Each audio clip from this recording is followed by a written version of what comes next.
Hey, what's up everybody? This is a review of the G.I. Joe Iron Grenadier Elite Trooper.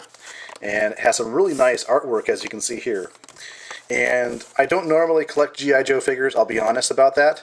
But what I do like about this figure, just looking at it inside of the packaging, is the amount of accessories you get, the amount of weapons, and just the detail on the figure. On the back, you get kind of like a roster of other figures or other characters you can collect.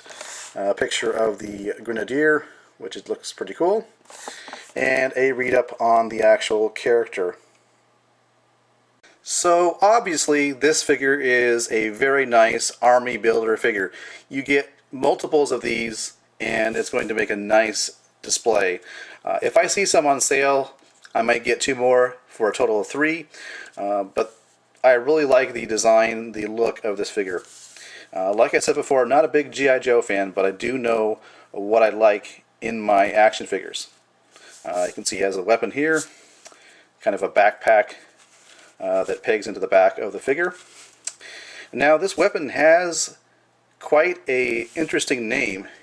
If we take a look at the card back here, you can see here, it is called the Thermoreactive Anti-Armor Assault Cannon. And you can see here the figure holds it quite nicely. There is a grip here on the side of the weapon as well as on the back. So I'll go ahead and take this out. Would look good with some silver and gold, but as it is, looks pretty good. You do get the ammo clip or ammo belt here. Now one end does plug into the slot here on the actual weapon, and the other end can plug into the side of the backpack. There's a slot there.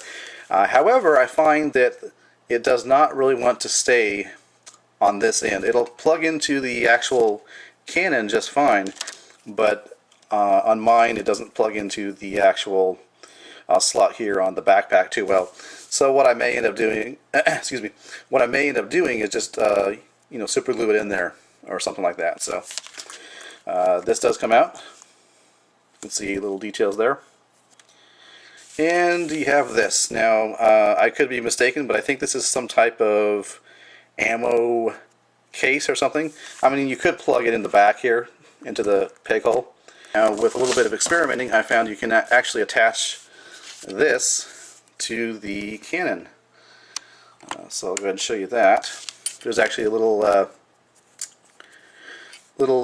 indentation there. You can actually plug it into here. So you can see here with this ammo case plugged into the gun, you can have a pose similar to that which you see on the back of the packaging. So I'm assuming that's what this is for, even though it does have a peg on the back, which you could, if you wanted to, plug it into the back of the figure. This figure does come with a stand. As you can see here, it's personalized with the Iron Grenadier text, and it has a nice Cobra symbol. More than likely you will need to use the stand because, at least on my figure anyways, the joints are really loose, and this guy is extremely hard to even stand in a normal position. I don't know why that is.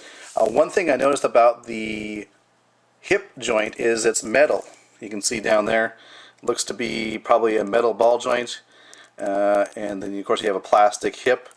I don't know if that's more prone to wear and therefore making it looser over time, but this figure just really doesn't want to stand on its own.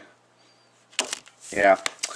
But the good part about this figure is it's very nicely detailed. We can take a look at the head and just look at the fantastic sculpt and the fantastic detail on the helmet. And looking at the chest armor here, very nice. And I love the shoulder armor here on his left shoulder. You can definitely see some signs of wear. You can see where the black fades into silver, indicating wear. Very nice. And moving down the figure, you can see he has some pouches and some other nicely detailed parts to him as well. And you can see, looking at the lower part of the leg, he has some leg armor, which does show some wear as well. You can see how the red paint fades into silver, which is cool. Now, articulation wise, the head just barely rotates. That's because you can see here there's plastic here. It's going to clash with that, but that's alright. He can move his arm up. Well, really on his left arm is hindered by the shoulder armor, but you got rotation over here. You got a bend and a swivel at the elbow, swivel wrists. I believe he has just a swivel waist, looks like. And then I showed you the ball jointed hips, bend at the knee, and actually you get a nice double bend there. And you do have ankle articulation. In case you're wondering, you can remove the shoulder armor. It simply pegs in here. You can see how there is a peg and a hole, and there's also a similar setup back here. Same thing with the overall body armor. I thought you couldn't take it off, but apparently you can remove it at this point, which, as you can see, comes unpegged like that.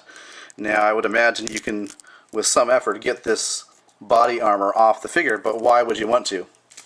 And also you do have the shin armor.